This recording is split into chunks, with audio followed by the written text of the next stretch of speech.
Something you can rely on, Chewy, is National never changing their spots. New National MP Cameron Brewer celebrated victory for stale pale males after defeat of Sri Lankan-born rival. Really? New National MP Cameron Brewer has apologised for a, quote, poor attempt at humour, end quote, after celebrating the return of stale pale males in his election night victory speech, having ousted Labour's Vanushi Waters from Upper Harbour. In a recording that the speech leaked to RNZ, Brewer can be heard declaring himself a glass ceiling breaker to laughs from the crowd. So let's have a listen to a bit of the victory speech from this man who broke the ceiling of being the first pale, stale male to win this electorate seat. October 14 was a good night for Cameron Brewer, his party on track for government, and him on track to enter Parliament as National MP for Upper. The victorious candidate was in good spirits, having ousted Labour's Vanushi Walters from the seat, New Zealand's first Sri Lankan-born MP. He opened his speech with a joke, declaring himself a glass ceiling breaker. I'll be the first male MP. Stale, pale, male. Stale, pale, male. Before Vanushi Walters, the seat was held by National's Paula Bennett, going back to its formation in 2014. The audio recording was leaked to RNZ by someone at the small function, unimpressed by Mr. Brewer's remarks in light of National's documented problems with diversity. Almost 70% of National's caucus this term are men, and 80% are Pakeha. We need to build a much more diverse National Party.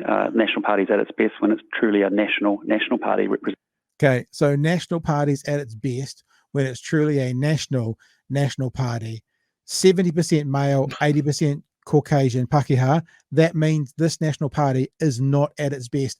Using the words of Christopher Luxon, because they're at their best when they are truly a national party representing all the areas of the community, which he goes on to say. Now, I also think, when can you ever cite that? Because he's saying it like it's past tense. The National Party is at its best when.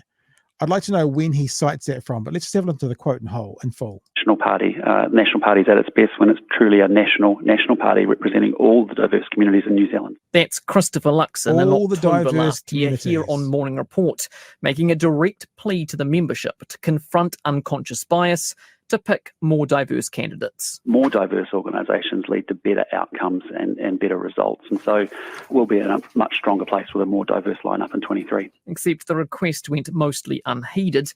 And remember, no Pacifica MPs at all, not even one. With many safe seats selecting white men as candidates. In Upper Harbour, local members faced a shortlist of 5, 4 of them women. The 5th was Cameron Brewer. Cameron speaking. RNZ contacted Mr. Brewer this week about his speech. He says his comments were meant to be self-deprecating, but accepts they were unwise. In my defence, it was a private function, but nonetheless, it was a silly thing to say. It was clearly a poor attempt at humour, and, it's something I wouldn't say again. He says he absolutely supports his leader's drive to improve diversity, and he did not intend any malice. If anyone is offended by this comment, of course I apologise. It's a lesson for a first-term MP that even if you're in a private function, cracking jokes, that you've just got to be ultra careful as to what you say and the implications of that. A very early lesson in a fledgling political career. The first rule for new backbenchers: don't make the news. So a couple of things, right? The first thing is, if he does truly support Mr. Luxon's movement for diversity, why did he stand against 4 females? Like, why did he? Because if he was agreeable to the diversity, it seems it's a bit of is it FOMO, but fear of missing out? Not NIMBY. It's a bit of NIMBYism. If it happens over there, that's okay, but not my backyard. I'll stand for my seat against four female national representatives. But I hope we're still diverse across the whole thing, Chewy. There's a funny little thing that I spoke about here in the local body elections were going on with a couple of my mates. We were talking about the whole shape of the local body election and that sort of stuff. And I said that me and my 2 mates should run for council because we, for good and funny reasons, we all care about about Dunedin. We're all involved in the arts and the cultural makeup of the town and music and that sort of thing.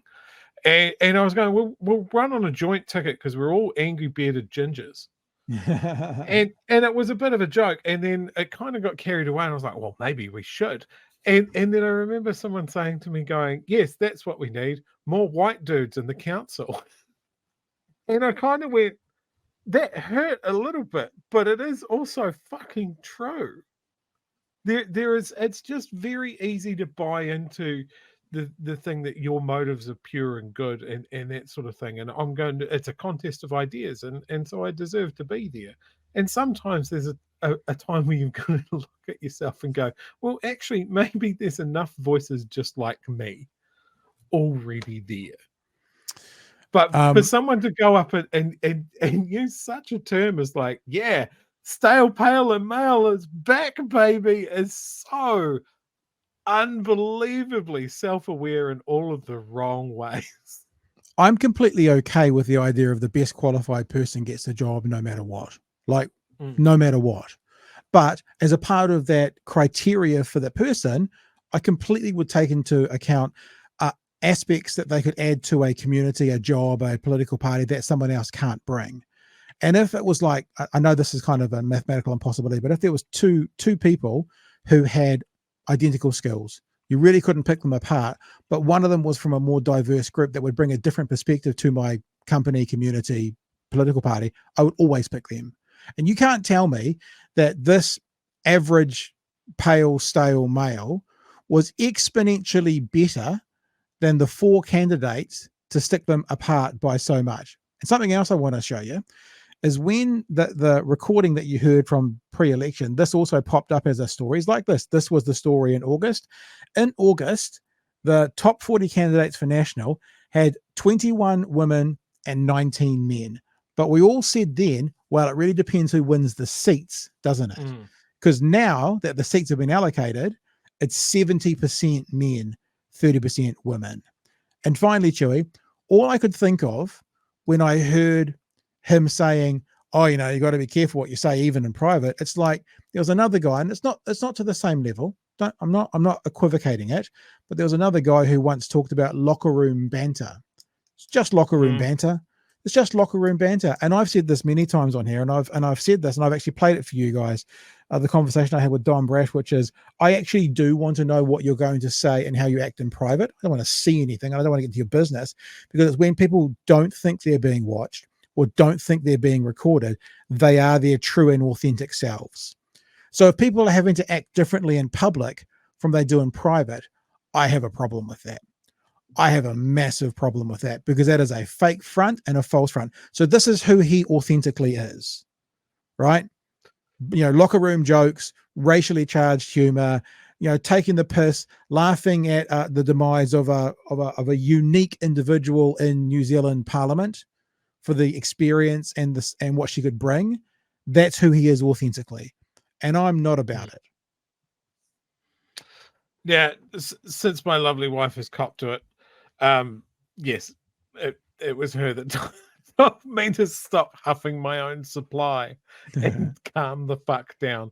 The other thing is, it's lovely to think that it is a truly equal contest of ideas in election, right? That people will decide based on the merit of your argument and the strength of your vision and all of that sort of stuff. But we know it doesn't work like that. Yeah. We know that people vote on vibe. People will vote on something like, well, there's a woman on the ballot and there's a man on the ballot, and I'm a man, so I'm going to vote for the man. And it would be great if our elections and our contests were equal in that way. But yeah, sometimes it is people just being a little bit more self-aware, and we've got a long way to go. Yeah, a long way to go. But yeah, for someone to get up on stage and say that, I think that was, you could say, hey, look, it was a moment of high emotion, and I said something that that was ill-advised, and I do not believe. And just straight there, off the top of my dome, I've done a better apology than what he did. Yeah. I am not a politician. So, you know, I think, yeah, we saw a dumb man say a dumb thing at the worst timing, and then well, at least he didn't double down, at least he didn't dig in, but it was a shit apology. I remember talking to Michelle Acorn prior to the 2020 election. I did a podcast with her, and we were talking about politics, and we were talking about Jacinda then, and her position and what she said has stuck with me for a long time. And she went, why would anyone pick an ordinary man over this exceptional woman? And I thought that's a really, really good way to think about it. And it wasn't, I mean, you know, there'll be people there who love it or who hate or whatever Jacinda, but the idea of we default as a Western society so much to giving the male the position of privilege and power because that's how it's always been. And I think I would just like our focus to be, when you've got multiple candidates, are we sure we're not giving up an exceptional opportunity for a different voice that would add something needed to the company, group, political party, parliament, government, over sticking another ordinary man in there? Now, there are also exceptional men. Don't panic. You're looking at two of them on screen right now. But what I'm saying is, if it's an ordinary man who already starts his life on second base and thinks he's hit a home run, there might be some exceptional other candidates, men and women, who aren't white and have run the Western world for the last 2,000 years, who might add a different flavor to it. And at least those voices need to be heard, not laughed at and joked about when they've lost an election, probably due to their leadership, their leaders' inability to not, as Chewie said last night, paint them into a corner. Grace and humility is two things that you need to learn.